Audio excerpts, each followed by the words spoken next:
तुमचा रात्रीचा उरलेला शिळा भात कधीच वाया जाणार नाही, कारण आज मी तुमच्यासाठी शिल्लक राहिलेल्या शिळ्या भाताचा एक चटकदार अफलातून पदार्थ घेऊन आली आहे. नमस्कार मंडळी, वंदना किचन मराठीमध्ये तुम्हा सर्वांचं पुन्हा एकदा खूप खूप स्वागत. उरलेल्या शिळ्या भाताचं नक्की करायचं तरी काय, असा प्रश्न तुम्हाला सुद्धा पडतो का? मग हा व्हिडिओ शेवटपर्यंत बघा, कारण आज आपण ना शिळ्या भाताचा एक मस्त मौसूद पदार्थ बनवतोय. हा पदार्थ खाऊन कोणाला कळणार देखील नाही की आपण हा शिळ्या भातापासून बनवलेला आहे. रेसिपी अतिशय सुंदर आहे, त्यामुळे व्हिडिओ कुठेही स्किप न करता अगदी शेवटपर्यंत बघत राहा. चला तर मग वेळ न घालवता आपण लगेच रेसिपीला सुरुवात करूया. त्यासाठी इथं मी ना 1 वाटी रात्रीचा शिल्लक राहिलेला शिळा भात घेतलेला आहे. हे बघा, आता सर्व साहित्य आपल्याला एकाच वाटीने मोजून घ्यायचंय. म्हणजे तुमच्या घरामध्ये जी वाटी असेल ना ती वाटी सेट करा आणि त्याच वाटीने सगळं साहित्य मोजून घ्या. आता हा भात ना आपल्याला मिक्सरच्या भांड्यामध्ये काढून घ्यायचा आहे. आता अर्धी वाटी यामध्ये आपण बेसन पीठ घालूया. त्यानंतर अर्धी वाटी दही घालूया. सोबतच अर्धी वाटी यामध्ये आपल्याला पाणी घालायचंय. त्यानंतर 1 इंच आल्याची मी असे तुकडे करून घेतलेले आहेत, यामध्ये घालूया. त्यानंतर 3 हिरव्या मिरच्या. त्यानंतर याला झाकण लावून हे सर्व साहित्य आपल्याला छान असं बारीक वाटून घ्यायचंय. तर इथे बघा, आपलं सर्व साहित्य छान असं बारीक फिरून झालेलं आहे. आपण आता हे काढून घेऊया.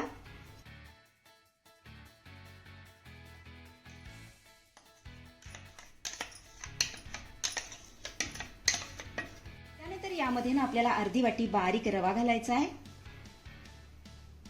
त्यानंतर पाव चमचा जिरे घालूया. सोबतच चवीपुरतं मीठही घालायचंय. आता हे सगळं साहित्य आपल्याला चांगलं एकजीव करून घ्यायचंय. हे छान असं मिक्स करून घेऊया.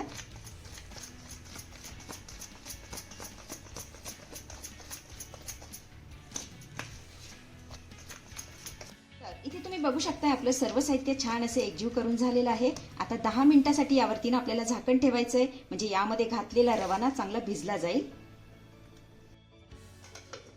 त्यानंतर गॅसवरती मी ना कढई ठेवून घेतलेली आहे. आता यामध्ये ना अशा पद्धतीचा डबा ठेवून घेतेय.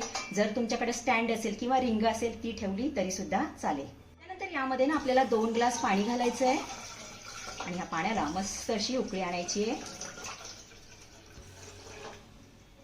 इथे मी ना स्टीलचं ताट घेतलेलं आहे आणि ताटाला छान असं तेल लावून घेतलेलं आहे. हे बघा, तर ही झाली आपली पूर्वतयारी. थोड्या वेळासाठी आपण हे ताट बाजूला ठेवूया. तर इकडे 10 मिनिटं झालेली आहेत, यावरचं मी झाकण काढते. तर इथे तुम्ही बघू शकताय रवा छान असा भिजलेला आहे. हे बघा, आता यामध्ये ना छोटा अर्धा चमचा खायचा सोडा घालायचा आहे. आता हा घातलेला सोडा आपल्याला चांगला मिक्स करून घ्यायचा आहे.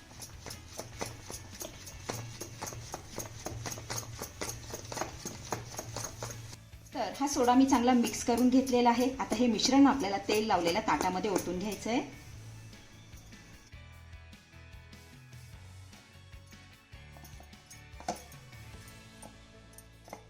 त्यानंतर हे मिश्रण आपल्याला सगळ्या बाजूने छान असं पसरवून घ्यायचंय. हे बघा, अशा पद्धतीने सगळ्या बाजूने छान असं पसरवून घेऊया.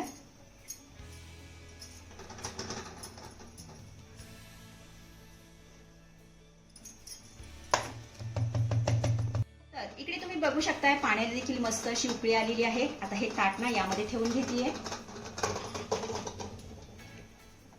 त्यानंतर यावरती आपल्याला झाकण ठेवायचंय आणि मीडियम फ्लेमवरती हे मिश्रण ना आपल्याला 10 ते 12 मिनिटं चांगलं वाफवून घ्यायचंय. तर इथे 10 ते 12 मिनिटं झालेली आहेत, यावरचं मी झाकण काढतेय.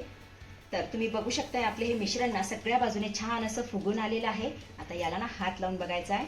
हे बघा, माझ्या हाताला कुठेही पीठ चिटकत नाहीये, म्हणजे आपले हे मिश्रण छान असं वाफवून झालेलं आहे. गॅस बंद करूया आणि याला पूर्णपणे थंड करून घेऊया. तर इथे बघा, आपलं हे मिश्रण ना पूर्णपणे थंड झालेलं आहे. आपण आता याच्या वड्या कट करून घेऊया.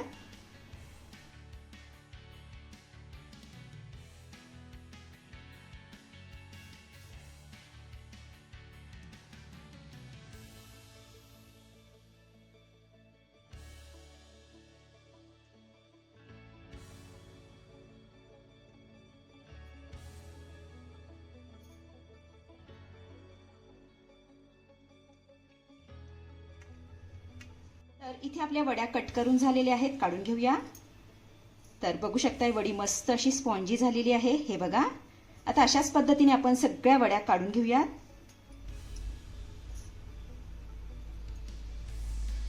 इथे तुम्ही बघू शकता या सगळ्या वड्या मी छान अशा मोकळ्या करून घेतलेल्या आहेत. हे बघा मस्त अशा स्पॉन्जी झालेल्या आहेत. आता ह्या वड्यांना एक फोडणी देऊन घेऊया.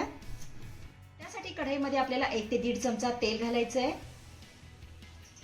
त्यानंतर अर्धा चमचा यामध्ये आपण मोहरी घालूया, अर्धा चमचा जिरे, नंतर 2 बारीक चिरलेल्या मिरच्या घालूया, अर्धा चमचा तीळ, त्यानंतर 1 चमचा यामध्ये आपल्याला सांबर मसाला घालायचा आहे. ही फोडणी ना चांगली मिक्स करून घेऊया. फोडणी आपली चांगली मिक्स करून झाली की कट केलेल्या वड्या यामध्ये घालूया.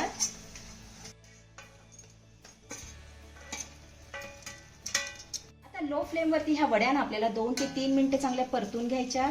अगोदर यांना चांगलं मिक्स करून घेऊया.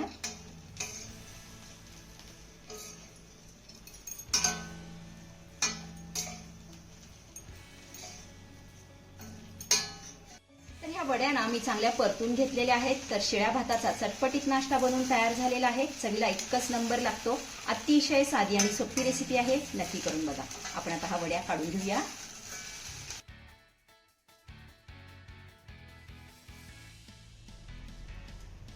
तर मंडळी, कशी वाटली आजची रेसिपी? आवडली आहे का तुम्हाला? आवडली असेल तर लाईक करा, शेअर करा, सबस्क्राईब करा आणि हो, शेजारीच असलेलं घंटीचं बटन दाबून ऑलवर क्लिक करा, जेणेकरून माझ्या येणाऱ्या नवीन रेसिपींचं नोटिफिकेशन सर्वात आधी तुम्हाला दिसेल. धन्यवाद.